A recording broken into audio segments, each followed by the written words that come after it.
जय श्री हरि, जय श्री राधे कृष्ण। भक्तों, ज्येष्ठ मास की इस पावन श्रृंखला में आप सभी का स्वागत है। आज हम श्रवण करेंगे ज्येष्ठ मास महात्म्य का 8वां अध्याय। ये वही पवित्र संवाद है जो परम ज्ञानी ऋषि सुमंतु ने राजा शतानिक को सुनाया था। आज के अध्याय में हम केवल ज्येष्ठ मास की तिथियों के बारे में ही नहीं जानेंगे, बल्कि उस महान वेदोक्त कथा का भी श्रवण करेंगे जिसने शनिदेव जैसी अमोघ शक्ति को भी झुकने पर विवश कर दिया था। यदि आप शनि दोष, दरिद्रता या मानसिक अशांति से जूझ रहे हैं तो आज की ये कथा आपके लिए मोक्ष का मार्ग प्रशस्त करेगी। आइए भक्ति भाव के साथ इस अमृतमय यात्रा का प्रारंभ करते हैं। राजा शतानिक ने हाथ जोड़कर ऋषि सुमंतु से प्रश्न किया कि हे मुनिवर, ज्येष्ठ मास की तपन से संसार व्याकुल रहता है। इस मास में सूर्य अपनी प्रखरता के चरम पर होते हैं। कृपा कर मुझे ये बताएं कि इस मास के शुक्ल पक्ष में ऐसा कौन सा पुण्य है जो मनुष्य को शीतलता और श्री हरि की कृपा प्रदान कर सकता है। तो ऋषि सुमंतु मंद मुस्कान के साथ कहते हैं, हे राजन, ज्येष्ठ का मास तप और त्याग का मास है। वेदों में सूर्य को आत्मा और अग्नि को शुद्धि का कारक माना गया है। जो मनुष्य इस मास में जलदान करता है वह वास्तव में अपने अंतर्मन की अशुद्धियों का दान कर रहा होता है। इसी संदर्भ में एक प्राचीन और अत्यंत पौराणिक कथा है जो महर्षि पिप्पलाद और शनिदेव के मध्य हुए अद्भुत युद्ध की है। इस कथा को सुनने मात्र से ज्येष्ठ मास के सूर्य की तपन भी भक्त के लिए शीतल चंदन बन जाती है। ऋषि सुमंतु बताते हैं कि ज्येष्ठ मास में ब्रह्मांड की ऊर्जा अत्यंत तीव्र होती है। शास्त्रों के अनुसार इस मास में वृष संक्रांति का विशेष महत्व है।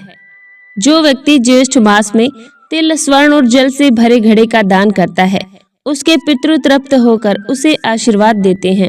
तब राजा शतानिक पुनः प्रश्न करते हैं, हे मुनिवर, आपने ज्येष्ठ मास के स्नान और दान की महिमा तो बताई, किंतु कृपा करके ये बताएं कि इस मास की विशेष तिथियां जैसे एकादशी और द्वादशी का क्या फल है और दरिद्रता से मुक्ति पाने का सरल मार्ग क्या है। ऋषि सुमंतु कहते हैं, राजन, ध्यान से सुनिए।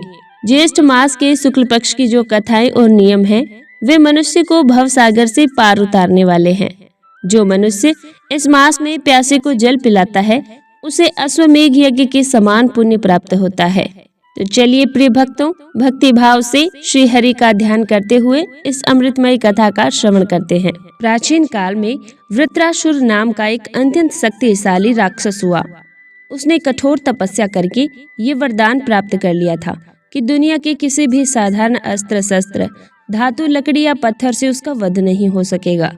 इस वरदान के अहंकार में उसने स्वर्ग पर आक्रमण कर दिया और इंद्र समेत सभी देवताओं को पराजित करके बाहर निकाल दिया। सृष्टि में अधर्म बढ़ने लगा। तब दुखी होकर इंद्रदेव भगवान विष्णु की शरण में गए।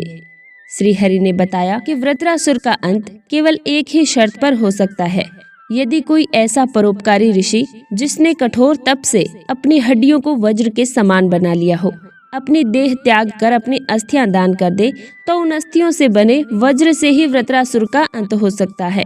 भगवान विष्णु ने महर्षि दधीचि का नाम सुझाया। इंद्र बहुत संकोच में थे क्योंकि किसी जीवित ऋषि से उनकी मृत्यु मांगना कठिन था। फिर भी संसार की रक्षा के लिए इंद्र दधीचि के आश्रम पहुँचे। महर्षि दधीचि उस समय अपनी पत्नी सुवर्चा के साथ निवास करते थे।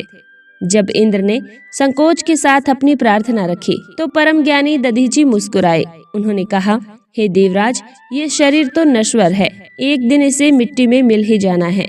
यदि मेरी मृत हड्डियों से धर्म की रक्षा होती है और देवताओं का कष्ट दूर होता है तो इससे बड़ा सौभाग्य मेरे लिए क्या ही होगा। महर्षि दधीचि ने उस क्षण योग विद्या द्वारा अपने प्राणों को ब्रह्मांड में विलीन कर दिया।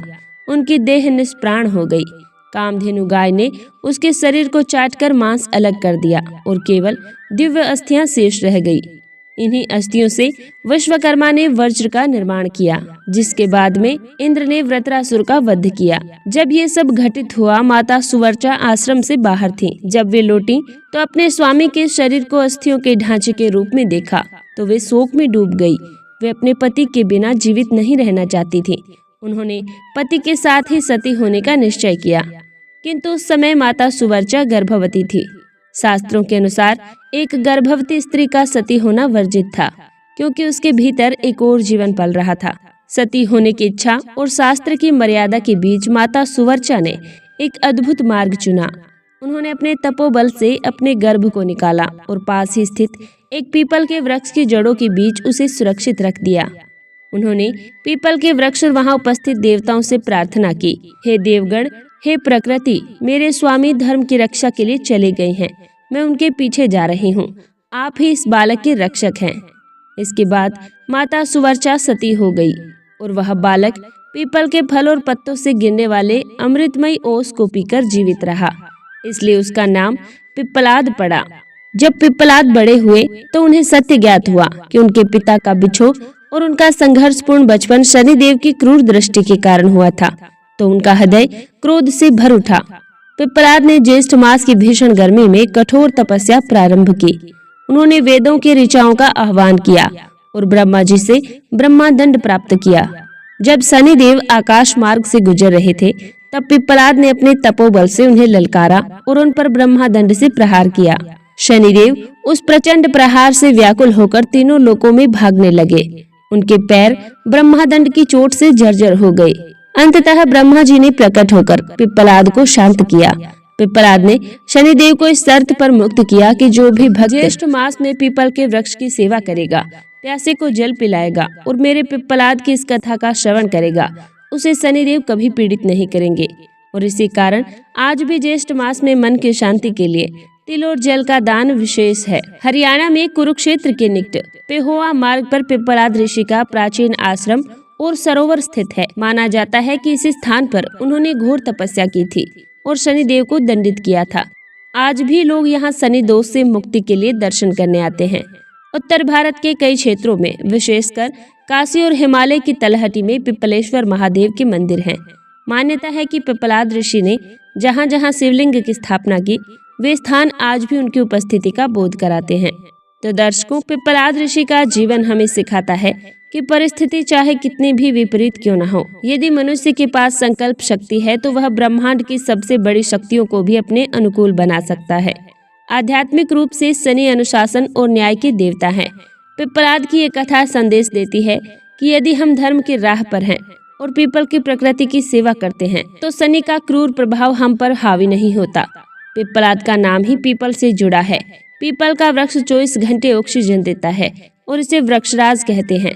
ज्येष्ठ मास की तपती गर्मी में पीपल की सेवा करने का अर्थ है पर्यावरण की रक्षा करना। जब हम प्रकृति की रक्षा करते हैं तो प्रकृति हमारी रक्षा करती है। ये मास इंद्रिय विजय का है। जिस प्रकार पिप्पलाद ने अपनी इंद्रियों को तप से शुद्ध किया, उसी प्रकार हमें इस मास में दान और संयम के द्वारा अपने भीतर के पिप्पलाद को जागृत करना चाहिए। तो भक्तों, महर्षि पिप्पलाद की ये गाथा एक पौराणिक गाथा नहीं बल्कि एक जीवन दर्शन है। हम अपने भाग्य के निर्माता स्वयं हैं। ज्येष्ठ मास के इस पवित्र समय में आइए संकल्प लें कि हम प्रकृति की सेवा करेंगे, प्यासे को जल पिलाएंगे और विपरीत परिस्थितियों में भी हार नहीं मानेंगे।